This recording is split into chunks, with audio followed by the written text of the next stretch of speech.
Retomamos entonces donde dejamos la clase anterior. Estábamos viendo el artículo 11, hemos visto hasta el inciso 5, que plantea las distintas documentaciones e información que tengo que brindar a los efectos de que se me abre el concurso preventivo. Nos queda ver un par de incisos más. Tenemos el inciso 6. Este inciso 6 me pide que informe y denuncie los libros con los cuales se asienta mi contabilidad. Libros obligatorios, en el caso según el formato social, por supuesto, si es una sociedad anónima, el libro de inventarios y balance, el libro diario, los libros de actas y demás. Y además debo informar cuál es el último folio utilizado y ponerlo justamente a disposición del tribunal, ¿sí? Con la documentación que corresponde. Esto es simplemente un ofrecimiento. ¿Cuál es su utilidad? Y tener una base cierta de qué es lo que está haciendo el deudor, tener una base cierta que él está llevando la contabilidad de igual manera, y en definitiva ir formándonos una opinión sobre el deudor. Es decir, si realmente él está llevando de legal forma y está cumpliendo con la normativa según el ropaje jurídico. Por supuesto, si no hay libros contables, también la jurisprudencia es flexible, es decir, bueno, de alguna manera, si es un negocio de mediana envergadura, de alguna manera lleva el registro de sus actividades. Será el libro de IVA, será alguna otra minuta contable o lo que haga, ¿no? Es decir, es inconcebible, más allá de que una empresa no cumpla con los libros y llevar su contabilidad de legal forma, si es así, si se lo exigiera, el propio curso de los negocios hace que de alguna manera los controle. Entonces, algo seguramente siempre debe llevar, ¿no? El inciso 7 me pide que denuncie concursos anteriores. Si tengo concursos anteriores, y si los tuviese, por supuesto, justificar que terminaron. Esto viene a cuento de lo que hablábamos recién, relacionado con el periodo de inhibición. Es decir, recuerden que el concurso no podrá ser abierto si estoy en esto que llamamos en el periodo de inhibición. Esto es, no ha pasado un año desde que he terminado un concurso o he desistido de un concurso. Es decir, desistir de un concurso, lo vamos a ver ahora contra el final de la hora, significa arrepentirme y que el concurso se levante, se deje sin efecto, ¿no? Entonces, esta información es importante para cuando el juez vaya a tomar la decisión, ¿sí? El último inciso, el inciso 8, me pide una nómina de empleados. Es decir, tengo que acompañar la nómina de empleados. Empleados que están en el momento de presentar un concurso preventivo. Obviamente me pide un grado de detalle importante, cuál es su domicilio, cuál es su nombre, por supuesto, categoría, última remuneración, y también si hay deuda laboral con ellos y si hay deuda con los organismos de seguridad social. Ustedes saben que el empleo en relación de dependencia genera cargas y contribuciones para el empleador que deben ser obligatoriamente pagadas todos los meses, ¿no? Entonces, bueno, es posible que el futuro concursado, el deudor, tenga alguna deuda porque este deterioro patrimonial, esta exención de pago, puede llevarlo a que se atrase en los distintos organismos fiscales, en este caso, pago de las contribuciones. Y además también puede ser que se haya atrasado en el pago de los sueldos, entonces también puede ser que adeude sueldo. ¿Por qué es esto? Para tener claro cuál es la nómina de los acreedores laborales, porque ustedes van a ver un instituto que se llama pronto pago. Es decir, estos acreedores, por el carácter alimentario y las características especiales que tiene este crédito, que es el sueldo, realmente la persona trabaja para ganar un sueldo y con ese dinero vivir. Hay un instituto que se llama el pronto pago, que existe la posibilidad de anticiparle el pago a esta gente, no esperar todo el procedimiento y propuesta de pago y demás, ¿no? Entonces, el pronto pago laboral tiene su punto de partida en esta información que brinda el deudor en su pedido de concurso preventivo con toda la información de los acreedores laborales, ¿sí? En definitiva, fíjense, resumiendo este artículo 11, que yo debo cumplir a la hora de si pretendo que se me abra un concurso preventivo. 8 incisos, fíjense si los repasamos rápidamente, me pide que me identifique y que aporte la documentación de mis autorizaciones o inscripciones para poder funcionar, si estas son obligatorias, si las hubiera. Me pide que explique las causas de por qué llegué a este estado de cesación de pago, y recuerden que decíamos que fijamos una fecha de inicio, me pide que le muestre mi situación patrimonial a este momento, para eso el detalle activo y pasivo valorado, me pide que aporte la documentación también de mi situación económica y financiera en los últimos años, para eso me pide los balances, me pide la composición de mi pasivo, con la certificación necesaria de lo que estoy denunciando, me pide que denuncie cuáles son los libros de comercio en los cuales yo asiento y llevo mis negocios, me pide el detalle de juicios si tuviese juicios abiertos, y me pide la nómina de empleados, es decir, cuál de ese pasivo que mencionamos en el inciso 5, cuáles son los créditos laborales o los acreedores laborales, ¿no? Por este procedimiento particular que vamos a ver para la hora de pagarles a él. Cerrando con los requisitos formales, esta presentación se hace por escrito, con 2 copias firmadas. Recuerden ahora lo del expediente electrónico, de todos modos esto es presencial, y se debe fijar el domicilio procesal. Domicilio procesal, a todos los efectos en juicio, será ese que se fije. Si no se fija, se lo tendrá por constituido en los estrados judiciales. Recuerden que el método general de notificaciones en los concursos, tanto concurso preventivo como quiebra, es la notificación ficta, es decir, directamente los días de notificación, ¿sí? Entonces, tanto el concursado como sus representantes se tendrán que fijar algún domicilio procesal a los efectos de ciertas notificaciones particulares y que se hagan de manera personal o no sean fictas, para que le lleguen a ese domicilio. Bien, hasta ahí las formalidades. Ahora nos preguntamos, ¿qué pasa si nos falta documentación? Supónganse, como decíamos el lunes pasado, a veces cuando la urgencia o la premura de presentarme en concurso preventivo, producto que tengo un remate cerca, un pedido de quiebra que está ahí al salir, hace que, si yo no he sido ordenado y no soy ordenado en llevar la documentación, o llevar cuenta y razón de mis negocios de manera ordenada, conforme a las obligaciones legales e impositivas, tengo que preparar todas las apuradas. Y en esto de preparar todas las apuradas, cabe la posibilidad de que por ahí no llegue con los tiempos. Entonces hay algunas cosas que no la cumplimente tan precisamente como lo pide el artículo. Existe la posibilidad de que, con causa fundada, el juez me dé una prórroga de 10 días hábiles improrrogables, para que yo pueda cumplimentar estos requisitos formales que me están faltando, ¿sí? Una vez que se pasa ese plazo, el juez decide dentro de los 5 días.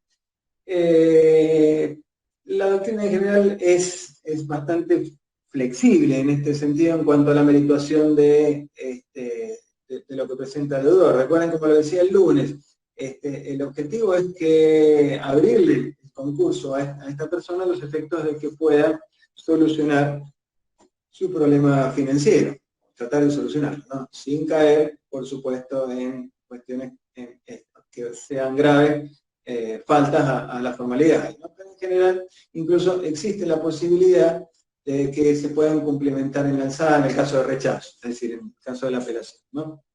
Bien. Pasado esos 5 días, tenemos que el juez decide pulgares arriba o pulgares abajo. Es decir, pulgares arriba, si acepta y considera que todos los requisitos han sido medianamente cumplidos, abre el concurso preventivo y emite un auto de apertura. El artículo 14, que vamos a ver enseguida un poco su contenido, vamos a ver qué implica esto. Lo importante de esto es que el deudor cambia de estado, mejor dicho, lo vamos a cambiar. Cambia de estado, de estar in bonis, estar con plena vigencia de todos los derechos que puede ejercer sobre su patrimonio, comprar, vender, disponer, grabar, lo que sea, pasa a un estado de esta nueva situación que vamos a llamar de concursado, con los efectos propios del concursamiento. Ya vamos a ver que en los distintos clases que tengan a posteriori, después de esta, van a analizar cuáles son esos efectos. Algo hablamos cuando dimos allá la introducción. Uno, por ejemplo, ya no va a poder disponer tan libremente de sus bienes. Está esto que llamamos el desapoderamiento atenuado, en donde ciertos actos de administración que impliquen disposición de bienes, que impliquen un menoscabo en su activo falencial, que sería este activo, que en definitiva va a ser la garantía de los acreedores, va a tener que pedir autorización judicial. Es decir, como decíamos, el deudor va a poder seguir comprando, vendiendo cosas que hagan al giro de su negocio, va a seguir pagando impuestos y demás, lo que no podrá, por ejemplo, vender una flota de camiones, sin ningún fundamento. Tendrá que pedir autorización judicial, vender su fábrica, o grabar o comprometer algún bien con alguna garantía real nueva. Todo eso está acotado. Esto producto de que la apertura del concurso cambia el estado del deudor. Eso es lo que quiero que les quede por lo menos claro en este momento. Pulgares abajo, también el juez puede rechazar el pedido. Ahora bien, las causas del rechazo son bastante limitadas. Es decir, no lo puede rechazar arbitrariamente porque no le gusta el deudor o porque le parece que es un deudor muy pícaro o lo que sea. Es decir, la propia ley le da causas de rechazo muy acotadas a la hora de rechazar la apertura. Esto un poco va de la mano con lo que decíamos recién, ¿no? Que este remedio concursal que la ley plantea, justamente lo que busca es tratar de ver si el deudor puede reencauzar su actividad. Entonces,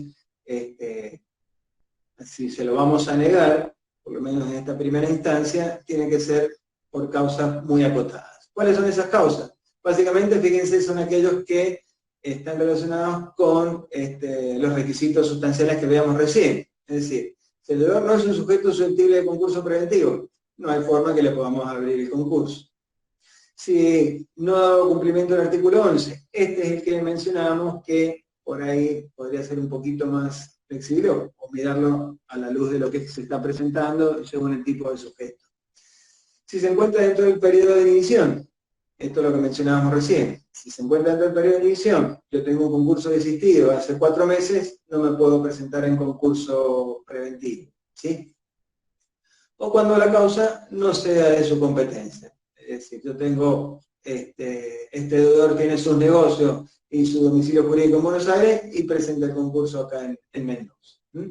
Es decir que el rechazo de la apertura del concurso, las causales que el juez puede esgrimir son bastante acotadas.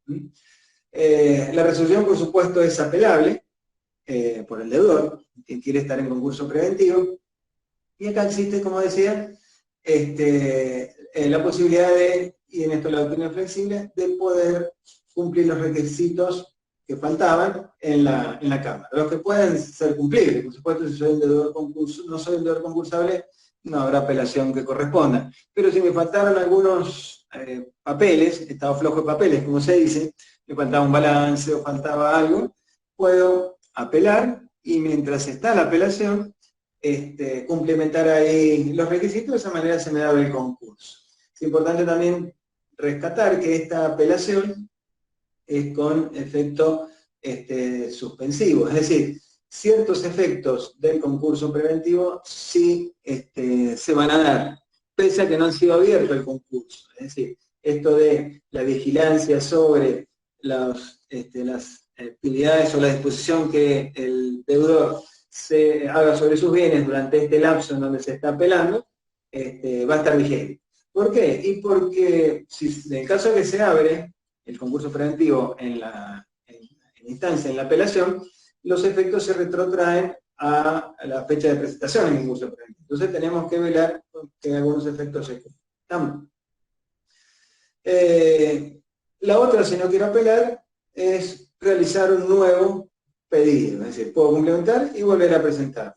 Por supuesto, si no existen pedidos de quiebra pendiente, como dijimos, porque la idea es que este remedio que da la ley para poder solucionar estos desequilibrios económicos no sea utilizado de manera abusiva, no sea utilizado para justamente frenar una quiebra que está dando vuelta. Entonces, si hay un pedido de quiebra pendiente, no podré volver a presentar. Ya eso lo van a ver en profundidad.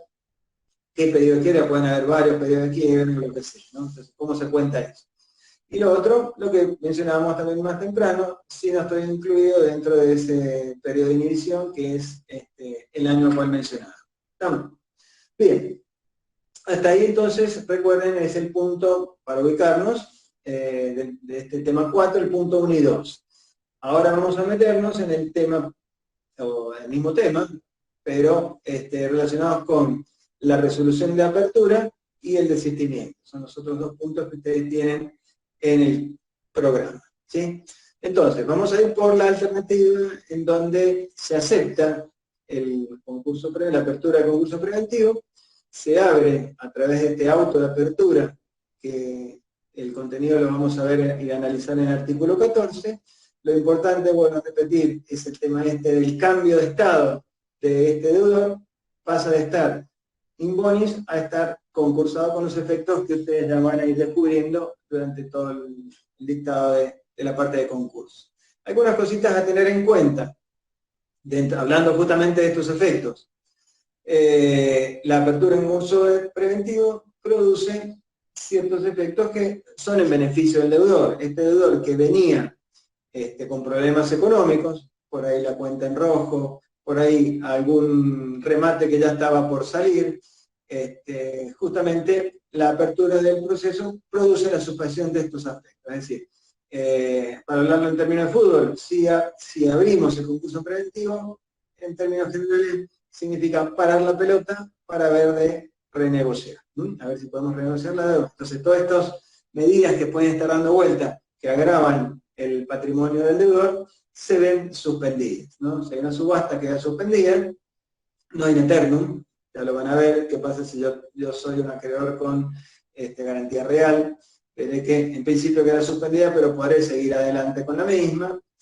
El tema de las cuentas bancarias, es decir, se suspende el pago de los cheques, es decir, teóricamente van entrando cheques y se va creciendo el rojo.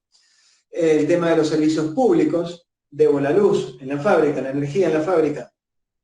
Ustedes saben que si deben la luz, en algún momento de los servicios, EDENSA baja la tecla y se quedan sin luz. Si me presento un concurso y se abre el concurso, no me pueden suspender los servicios. Es decir, no me pueden cortar la luz por más que, mejor dicho, por las deudas que hayan nacido desde la presentación del concurso hacia atrás. Entonces, si debo 3 bimestres y estaba a punto de que se me cortara la luz, me presento a un concurso, no me van a cortar la luz. La deuda anterior, EDENSA pasará a ser un acreedor y tendrá que venir a verificar, y la deuda posterior que se va generando la tendré que ir pagando conforme se vaya devengando. En ese caso, si después sigo debiendo, bueno, sí, EDENSA me va a poder cortar por deudas posteriores. ¿Entienden?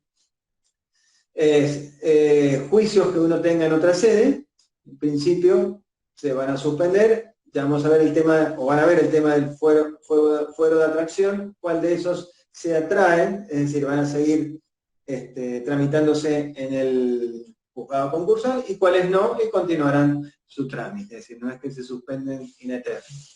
Medidas cautelares y sentencias anticipatorias. ¿Esto a qué hace referencia?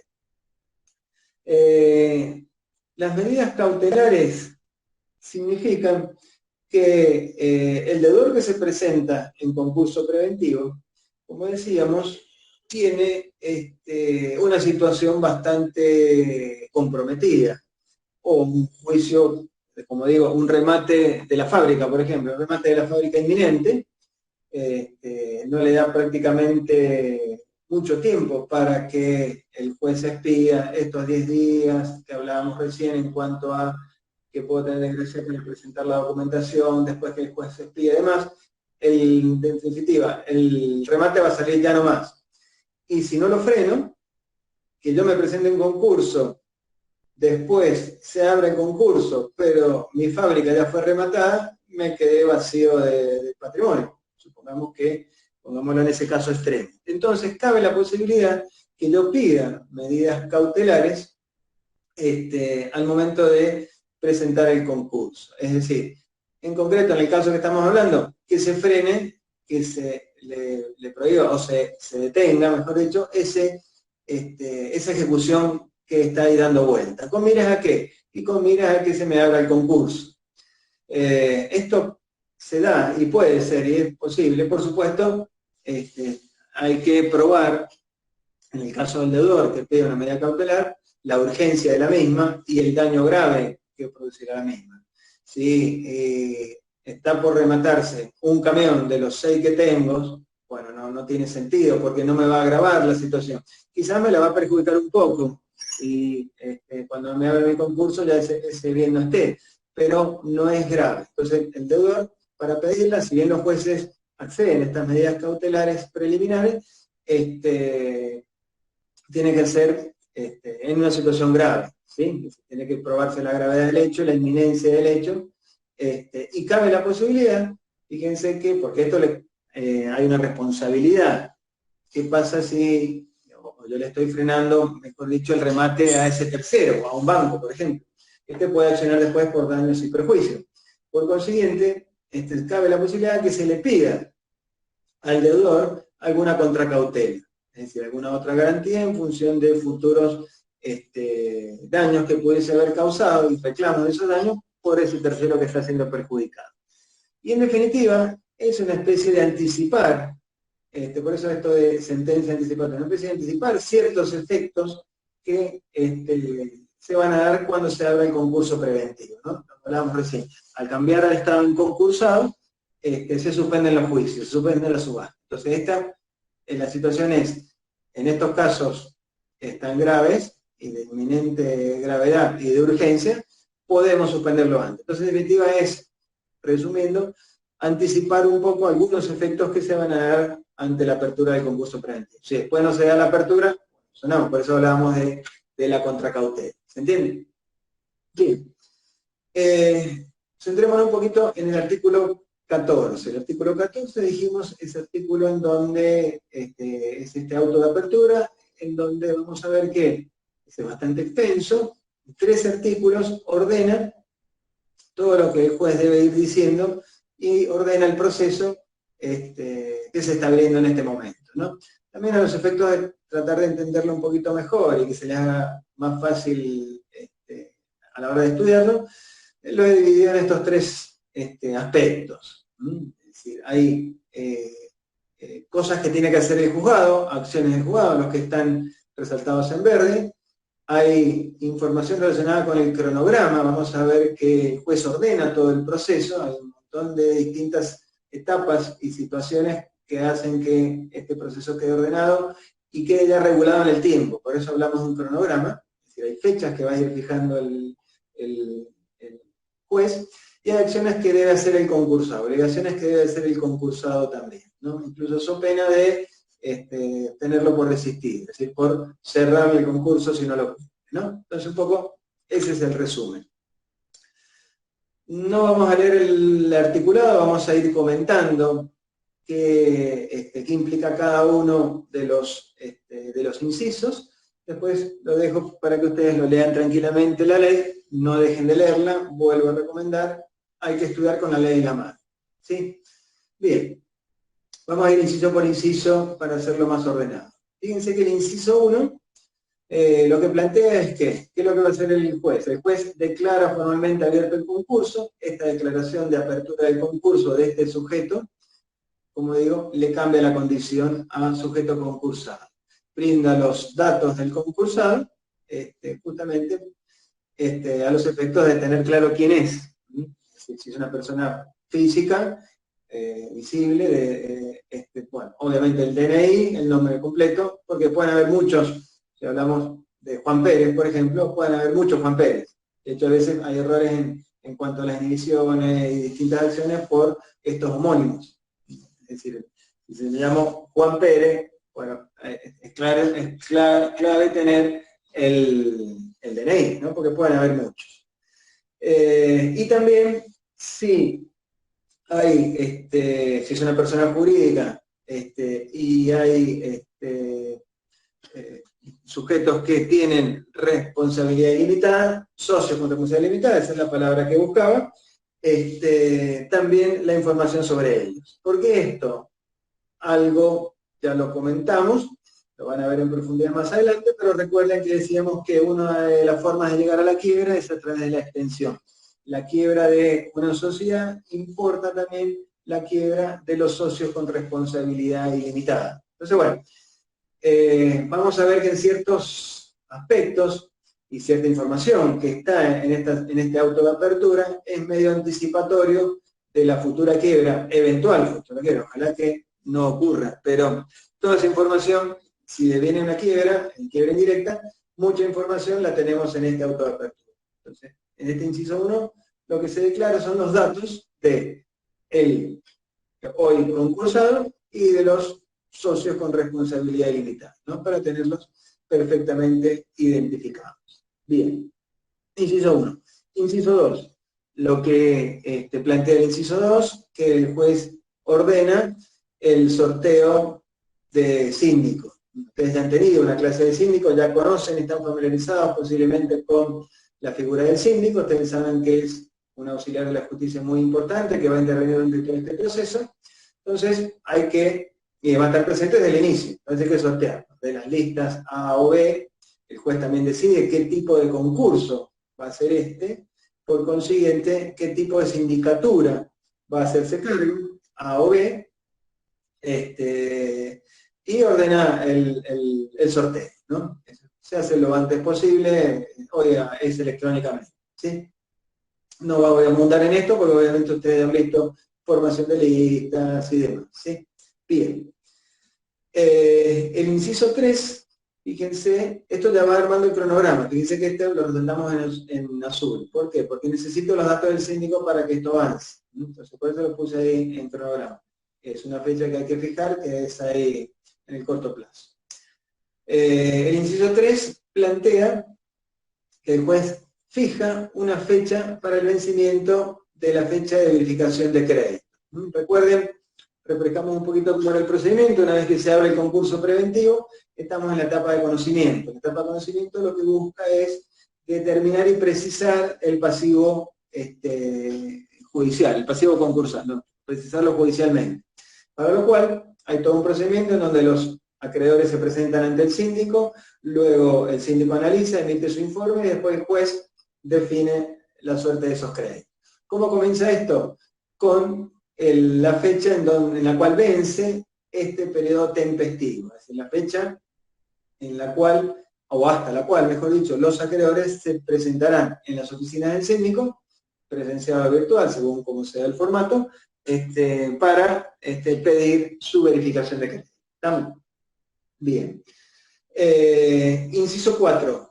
Se le va a pedir se le va a ordenar al ya concursado la publicación de edictos. Es decir, esto ya lo vamos a ver más en profundidad más adelante, pero se tiene que dar publicidad para que se conozca y para que sea válido ante todos, no solo ante los acreedores que están presentes, los que conocen, los que no, los terceros y demás. Entonces, esta publicación de edicto responde a eso, ¿no? A que el concurso sea conocido, amén de otros medios con los cuales también se van a dar a conocer la apertura del concurso preventivo, ¿sí?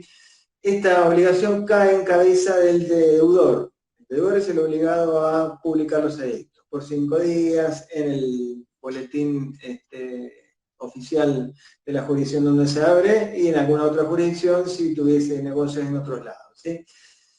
Si no lo hace, entonces es en cabeza del concursado y obviamente afrontará los gastos. Si no lo hacen, fíjense que se lo va a tener por desistido, es decir, es obligación de él publicarlos y rendir cuentas, ¿sí?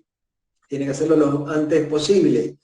¿Y qué va a colocar en esos edictos? Y va a poner la información relacionada con la apertura, la información relacionada con el síndico, por consiguiente, fíjense cómo se va entrelazando en el proceso concursal. Mientras yo no tenga el nombre del síndico, no podré publicar los edictos. Entonces nosotros decíamos que el sorteo del síndico debe hacerse con premura, es decir, lo más rápido posible, a los efectos de que se notifique al sujeto seleccionado, al síndico seleccionado o al estudio, venga, acepte el cargo, coloque sus datos, días de atención, para que de esa manera el concursado pueda rápidamente ir y publicar edicto, ¿sí?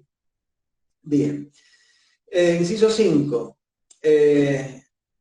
También en cabeza del concursado el orden de depositar una suma de dinero para el envío de cartas. Es decir, otra forma de publicitar y de dar a conocer la apertura del concurso preventivo es enviarle una carta a ciertos acreedores. En principio los acreedores denunciados por el deudor, recuerden la nómina que se presentó en el inciso 5, también a los miembros del comité de control y a los organismos fiscales. También es recomendable mandar.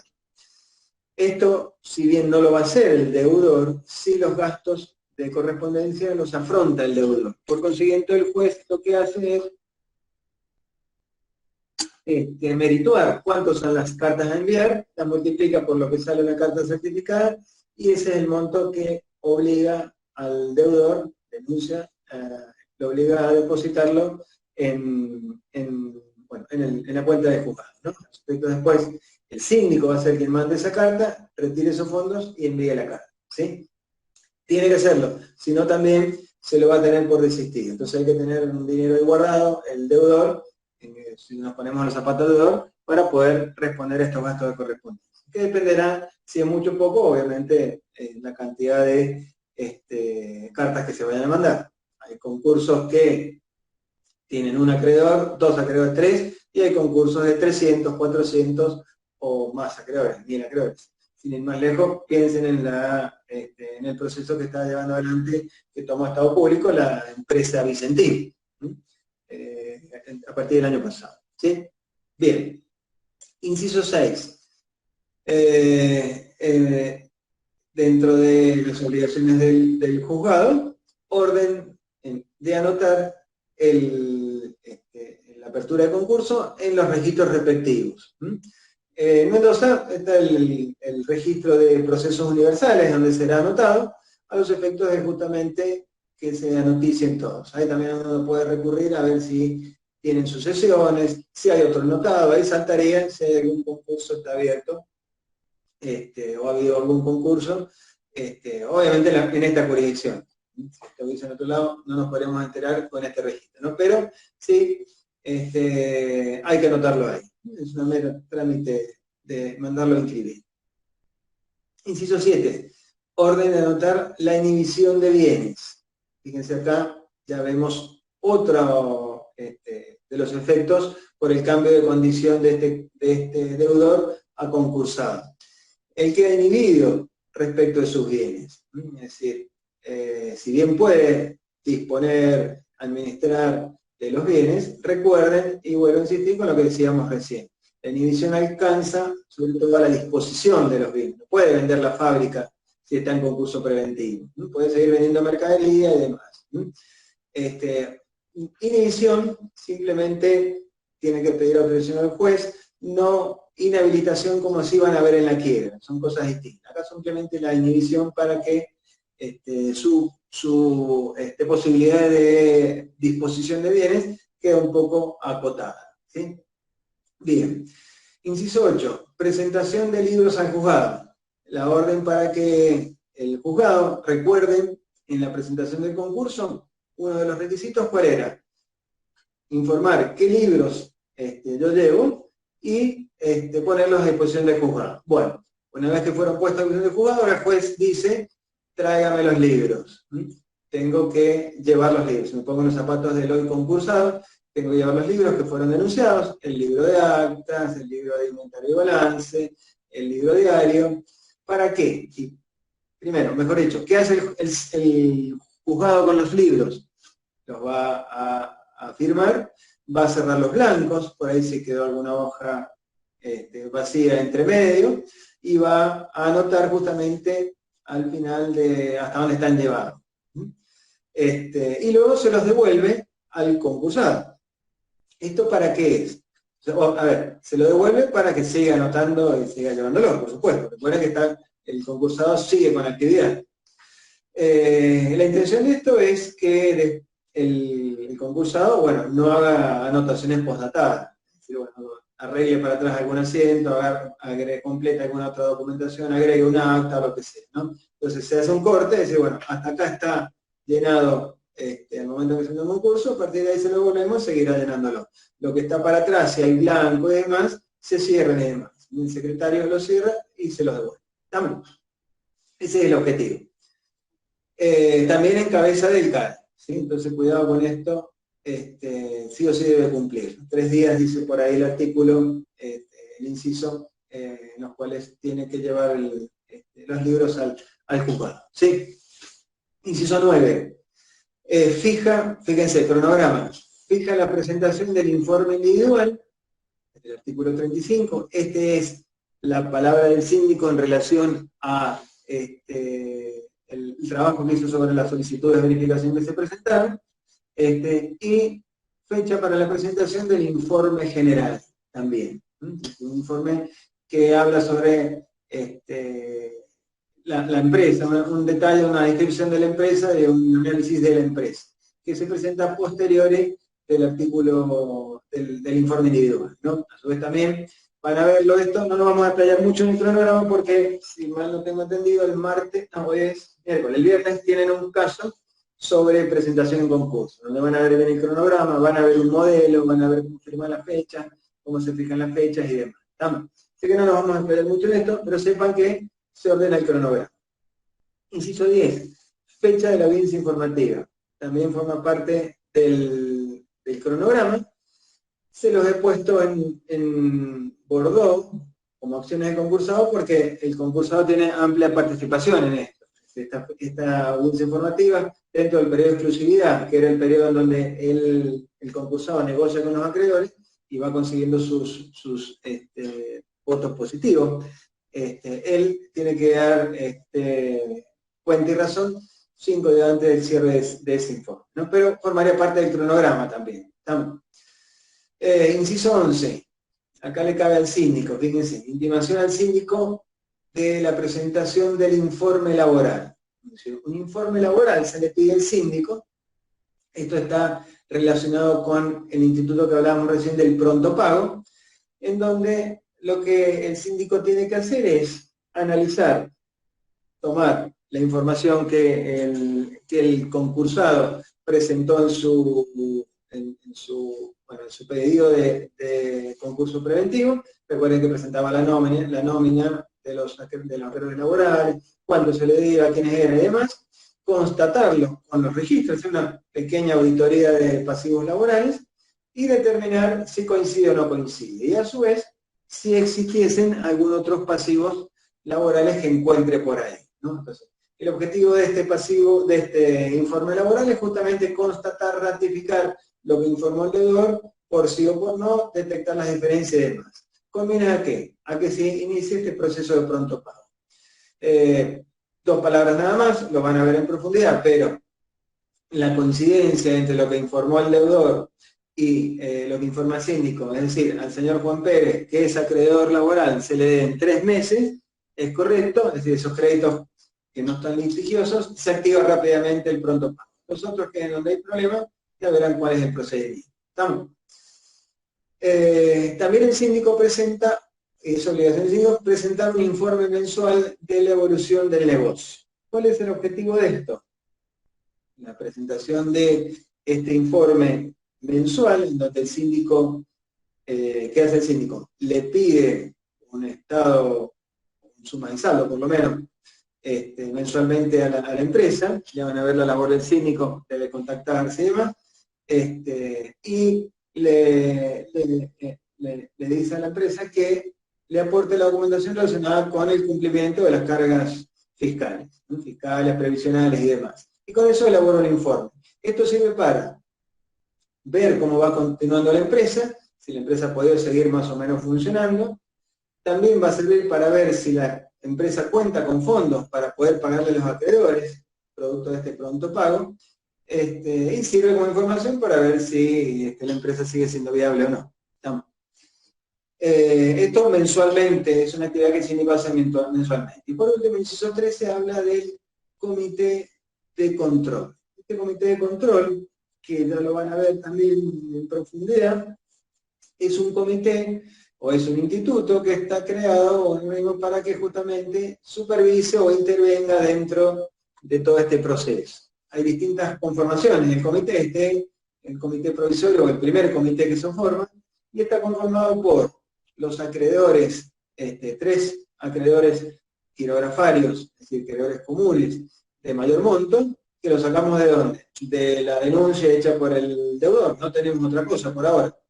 Y un representante de los trabajadores. Es decir, los trabajadores tendrán que elegir un representante. Acá la ley habla de un representante de los trabajadores, pero no se explaya más en cuanto a cómo lo tienen que elegir, cuándo y demás. Y fíjense que no hace falta que sea un trabajador, puede ser un representante gremial, un asesor, es decir, los trabajadores tendrán que ver de qué manera lo eligen y quién los va a representar, ¿no? Con qué mayoría, esto la ley no se explaya. Entonces, este comité de control, que ya veremos que tendrá distintas funciones, e irá cambiando su conformación a medida que va pasando el proceso, se conforma por acreedores quirografarios de mayor monto y representantes de los acreedores laborales. ¿Estamos? Bien, hasta ahí un poco el contenido de este artículo 14. Si lo resumimos, y ahora fíjense, lo separamos por las actividades de cada uno, fíjense que las acciones de juzgados tenemos, ¿qué tiene que ser juzgado? Declara abierto el concurso, brinda información del concursado y los socios con responsabilidad limitada, ordena la anotación de la apertura del concurso en los registros respectivos, ordena la anotación de la inhibición general de bienes de este concursado y de los acreedores, de los socios con responsabilidad limitada, ordena la elaboración del informe laboral al síndico, por los enunciados y algunos otros que mencione, como ya dijimos, ordena o intima al síndico para la presentación del informe mensual y constituye el comité de control, ¿sí? Si nos vamos al cronograma, tenemos la fecha del síndico, que tiene que ocurrir lo más rápido posible, tenemos la fecha de vencimiento de la presentación de los acreedores ante la oficina del síndico para pedir sus créditos. Esto es entre 15 y 20 días desde que se estime la finalización de la publicación de edicto. Entonces acá el juez tiene que hacer ahí un par de cuentas para determinar qué fecha determinar. Y a partir de esa fecha se encadenan el resto. ¿Cuáles son las otras fechas importantes? La fecha de presentación del informe individual, la fecha de presentación del informe general y sus respectivas observaciones, tanto en el general como en el individual, la fecha de la sentencia verificatoria, no está en el artículo 14, pero como digo, el cronograma se engancha a partir de la primera fecha. Y la fecha de la audiencia informativa, que sí está explícitamente en este inciso 10 que mencionábamos. Como acciones que debe realizar el concursado, so pena de considerárselo por desistido, tiene la obligación de publicar los edictos, como dijimos, tiene la obligación de depositar el dinero para que después, a posteriori, se envíen las cartas, y tiene que presentar los libros al juzgado para que se le cierren los blancos, los firmen en el último folio utilizado, y después se los devuelva y continúe con sus actividades. ¿Estamos? A grandes rasgos, temáticamente, fíjense, acá tenemos el proceso, lo que acabamos de mencionar. Arranco con el auto de apertura, rápidamente. Acá los identificados, fíjense, tenemos, poco tendría que haberlo aclarado, ¿no? Pero se los explico.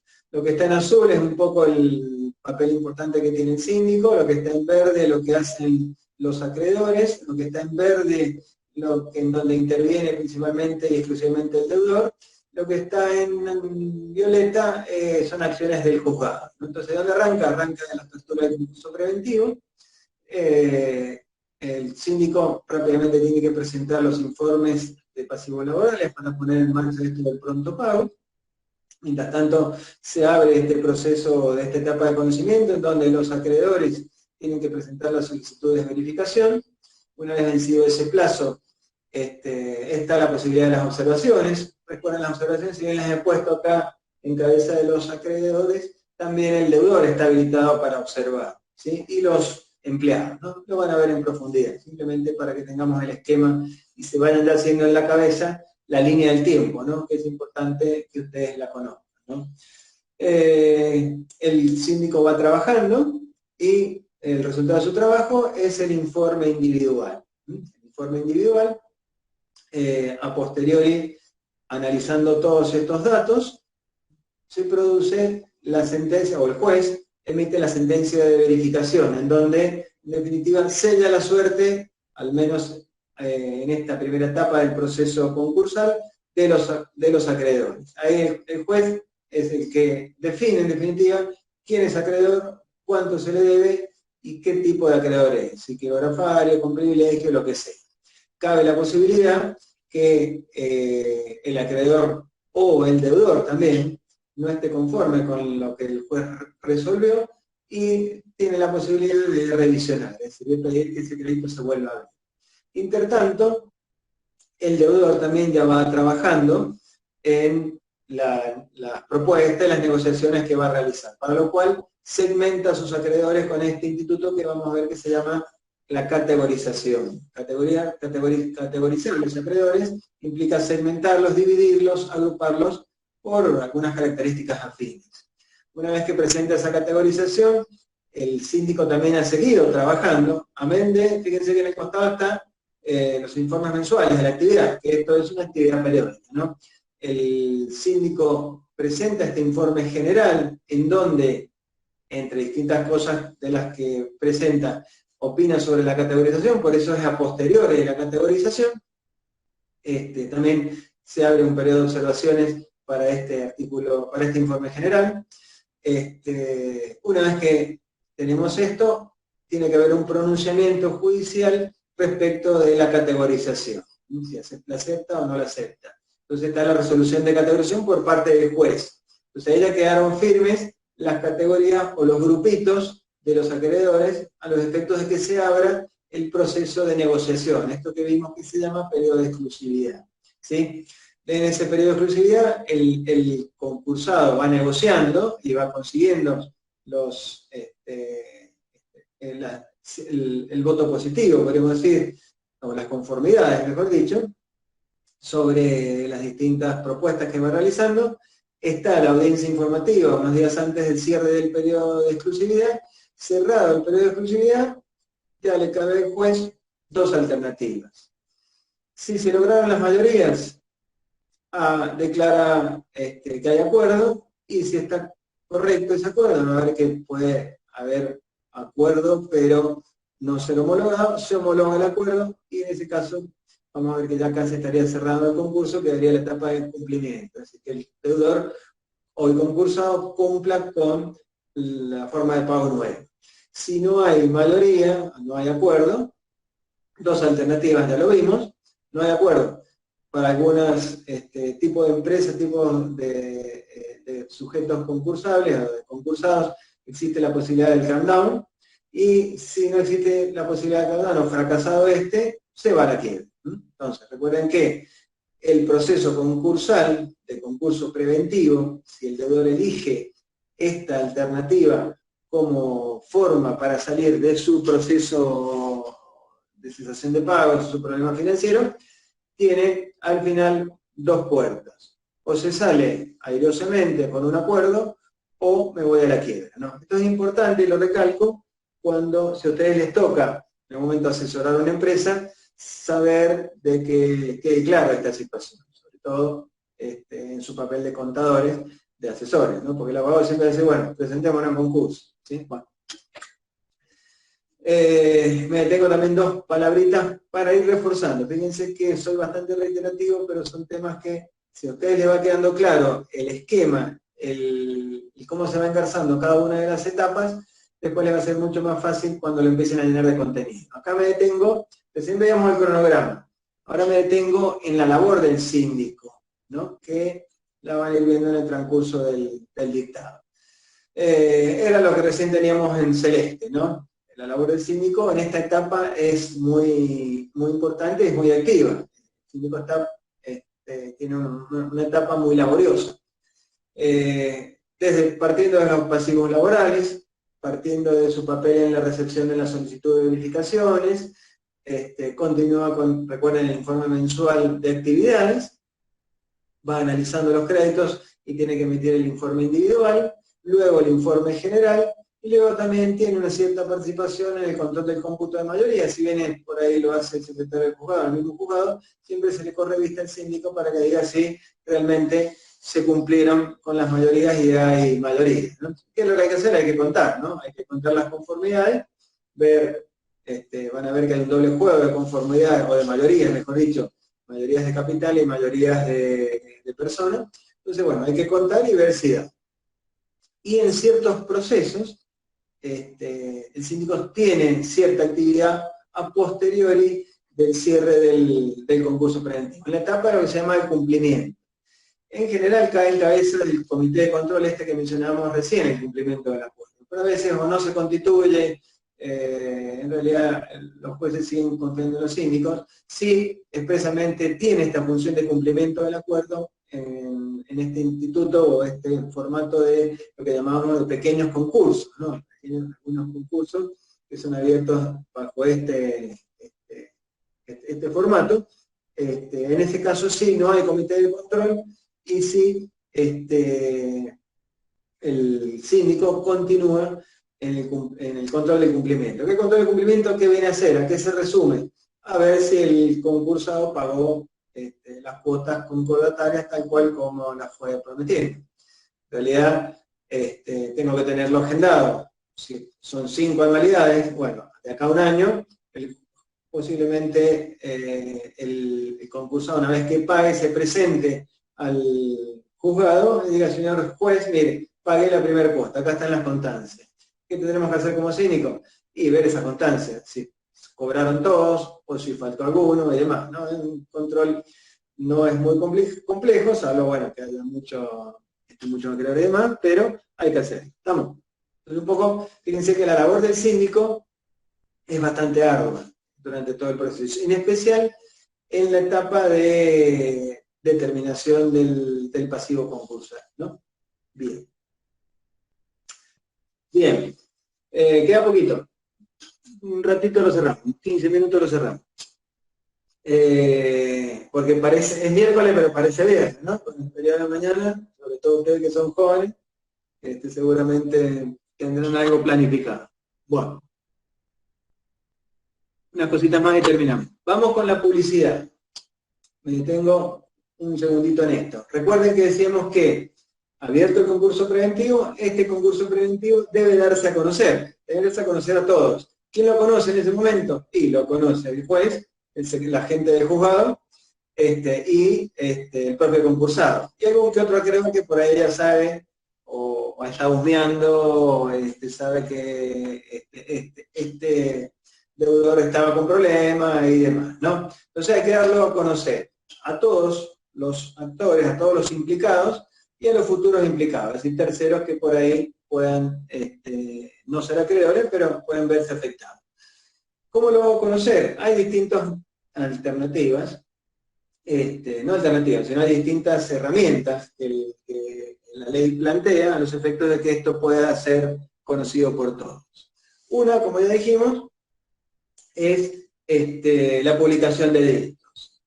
En la publicación de edictos, que algo mencionamos, profundizamos 2 palabras más, se hace por 5 días, en el boletín oficial y y en un diario de mayor circulación en donde ha sido abierto el concurso.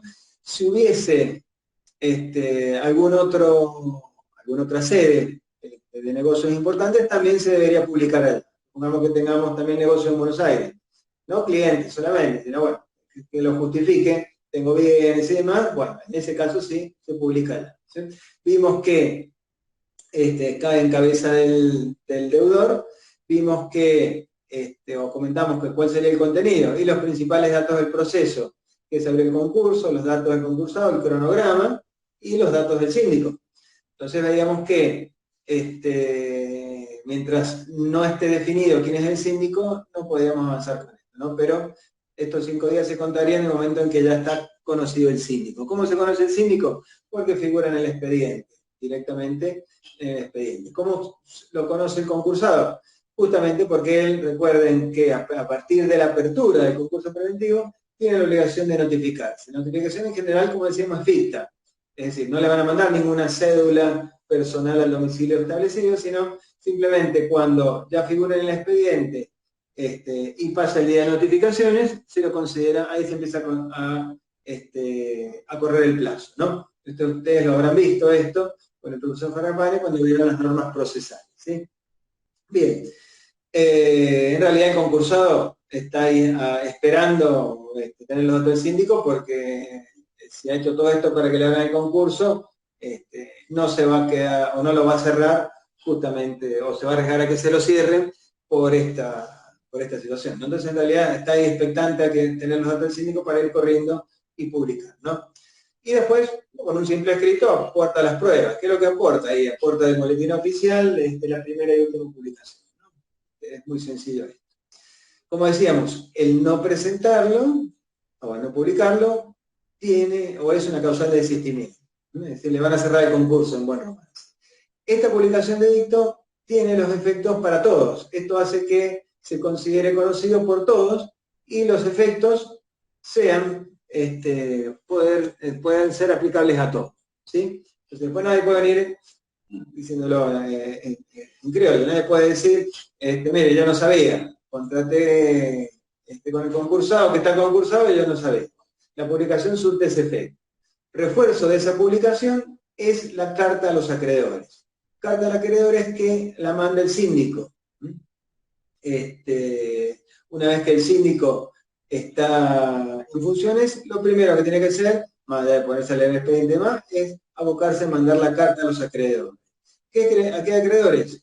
Todos los declarados y los del comité de control. Es recomendable también los organismos públicos, si bien ellos por ahí tienen mecanismo de notificación propia, la FIP particularmente, como síndicos tenemos que presentar un formulario online, el 735, en donde se informa justamente todos los datos, ¿no? Pero no está de más mandarlo. Esto es posiblemente el juez lo merituado a la hora del cálculo de la plata que se va a necesitar, por consiguiente, estaría. Y si no, yo diría, bueno, por más que la plata no sea suficiente, ante la duda, para salvar responsabilidades como síndico, también mandárselo.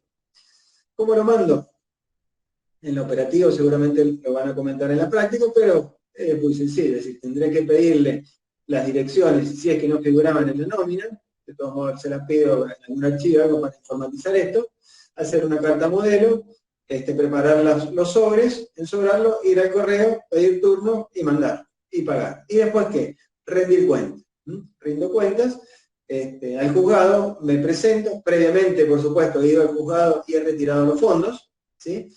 Y rindo cuentas con la boleta que me da el correo y demás, ¿no? Tengo la obligación de hacerlo.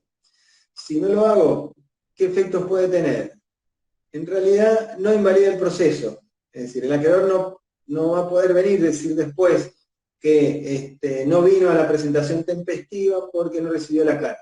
En realidad la publicación, como decíamos recién, surte los efectos de publicidad erga omnes o para todos, ¿sí? Para todos y todas. Vamos a aclarar. Pero sí, el síndico, por no haber cumplido por esto, puede ser sancionado. Es una falta grave no mandar. Entonces si llega a la remoción, pero sí por ahí se puede elevar sí un llamado de atención, sí una multa, y más aún, sobre todo si he retirado la plata y no lo he hecho, ¿no? Ahí ya no hay impericia, ya hay una cuestión que puede rayar lo penal, mal, estoy utilizando fondos que no para el uso necesario, o el que está pensado, ¿no? Entonces puede ser una impericia, un olvido, cosa rara, ¿no? Esto no ocurre. Impericia, un olvido que no sepa que tenga que mandar las cartas, bueno, puedo tener un llamado de atención y demás, pero si he sacado la plata y no lo he mandado, ya la cosa es más grave, ¿no? Lo podrán intuir. Bien. Hasta ahí entonces el tema de las notificaciones, ¿no? De qué manera o se notifica, no yo, sino cómo se notifica la apertura de este concurso preventivo. La idea es, como digo, es que todo el mundo sepa, ¿no? Todo el mundo sepa. Muchos acreedores sí se enteran con la carta, es decir, la carta es un medio útil, porque nadie anda leyendo los boletines oficiales a ver si aparece algún cliente mío, ¿no? Entonces por ahí, muy posiblemente muchos acreedores, por lo menos los que son de extraña jurisdicción o los que no son frecuentes en el trato con este deudor, porque como digo, los más cercanos por ahí, y del rubro y demás, pueden estar un poco ahí sospechando que este señor está pasando problemas, no le paga y demás, se lo puede llegar a oler. Pero hay otros por ahí que sí se enteran por la carta esta que estamos mandando. ¿Estamos? Bien. Lo último que nos queda ver es el desistimiento. ¿Qué es esto de desistimiento? El desistimiento es cerrar el concurso, es decir, dejar al concurso sin sus efectos, así como arrancó el concurso, se cierra. Hay dos alternativas. Uno que funciona como impuesto o sanción, tarjeta roja, si me porto mal como concursado, algunas cositas hemos dicho, y otra es que sea voluntario, es decir, que yo cierre porque quiero cerrar, ¿no? En realidad, bueno, puede ser que haya arreglado con algunos acreedores y demás, ¿no? Pero vamos a estas dos alternativas. El impuesto o sancionatorio, porque no hice algo que tenía que hacer, y el voluntario. El impuesto son tres causales que ya las comentamos, es decir, si no presento el libro al juzgado, si no deposito la plata para mandar las cartas, o si no publico edictos, la sanción es que se me lo tiene por desistido y se me cierra el concurso. No se me declara quiebra, aclaro esto.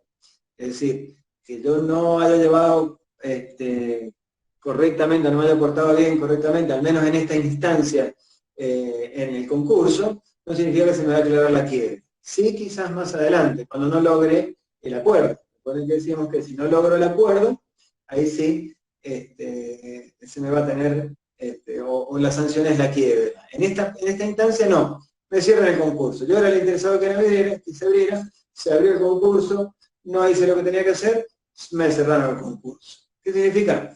Vuelvo a estar un delario boni con todos los problemas y todos los acreedores. Bueno, peor, no porque se me vienen encima todos los acreedores, sabedor que ya huelen la sangre, que ya estoy herido, ¿sí? Estoy en situación de pago, entonces rápidamente van a querer cobrar sus créditos, ¿no?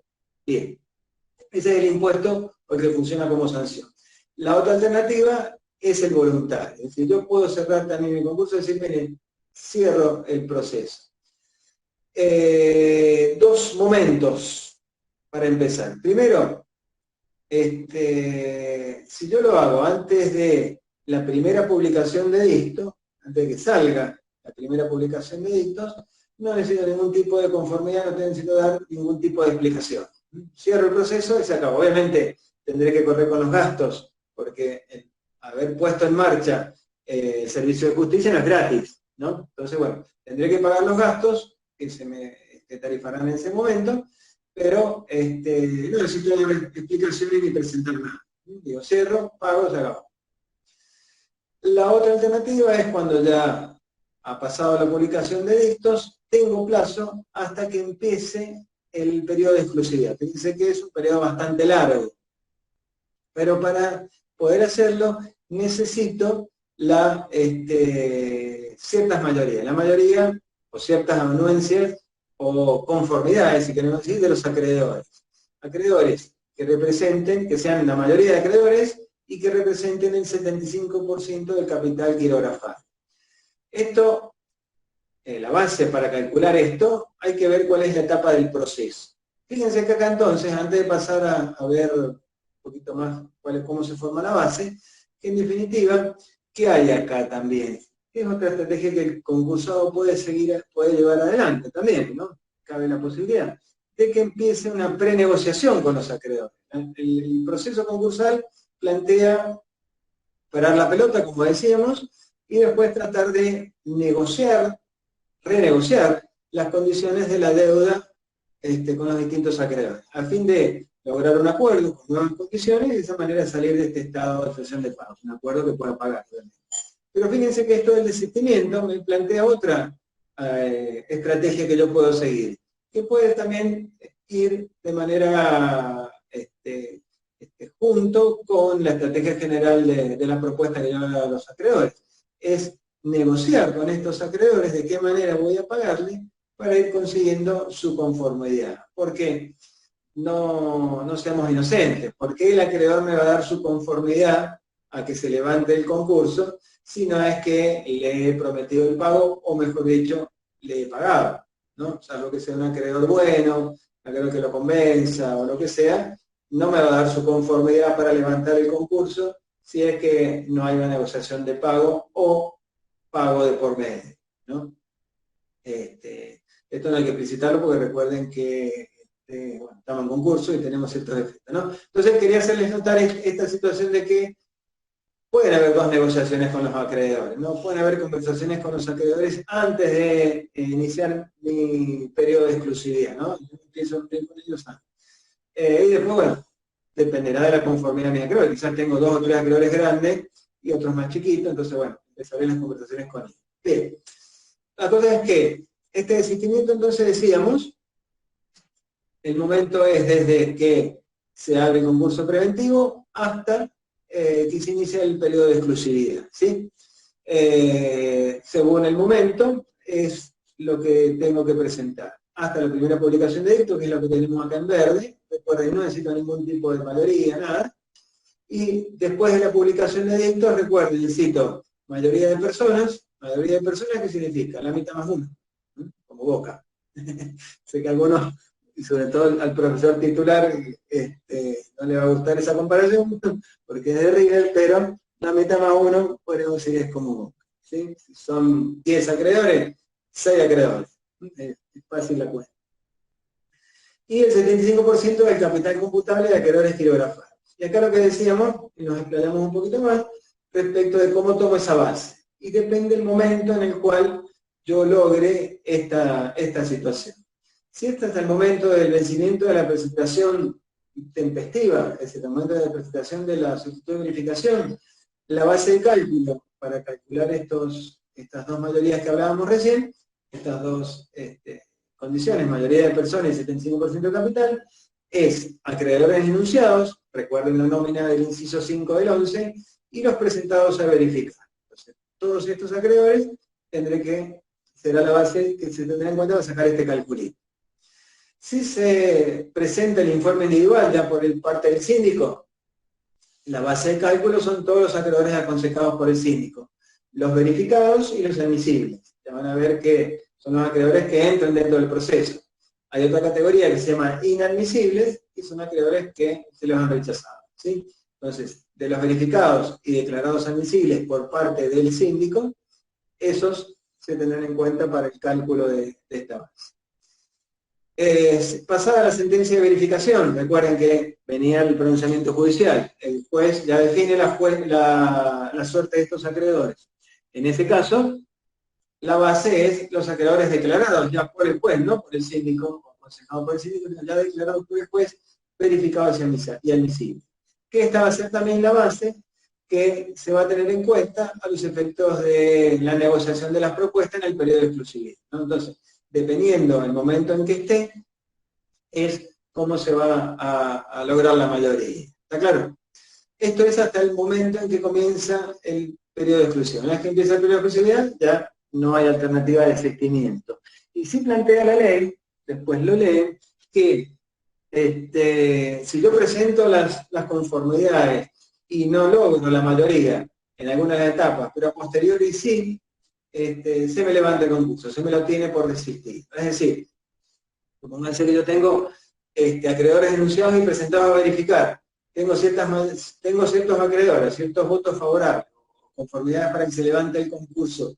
Y después, cuando viene el informe individual, muchos de estos acreedores que no me dieron el voto, o denunciados que no se presentaron a verificar, y presentados a verificar que el síndico los aconsejó inadmisibles, me cambia la base, y con los que yo ya tengo, sin haberlos variado, logro esta mayoría, se me levanta el concurso. ¿Me explico? Es decir, como la base va variando, supongamos, yo puedo haber seguido consiguiendo conformidades, pero supongamos frente a las mismas conformidades, como la base va variando, se me tiene por desistido si es que logro esta mayoría. ¿Se entiende? ¿Sí? Diría que sí. Bien, preguntas. ¿No hay preguntas?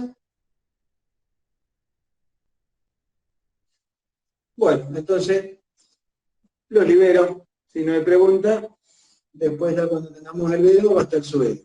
Gracias por su atención, si es que la ha tenido. Perdón si se han dormido, pero nos veremos la próxima. Ya les voy a subir el programa para la semana que viene, pero va a dar el profe Fragapane, ¿no? Va a empezar con los efectos del concurso preventivo. Esto que hablamos recién, relacionado con el deudor que pasa de estar in bonis a estar en concurso, ¿no? Ser un concursado. Bueno, me despido. Que sigan bien. Cuídense.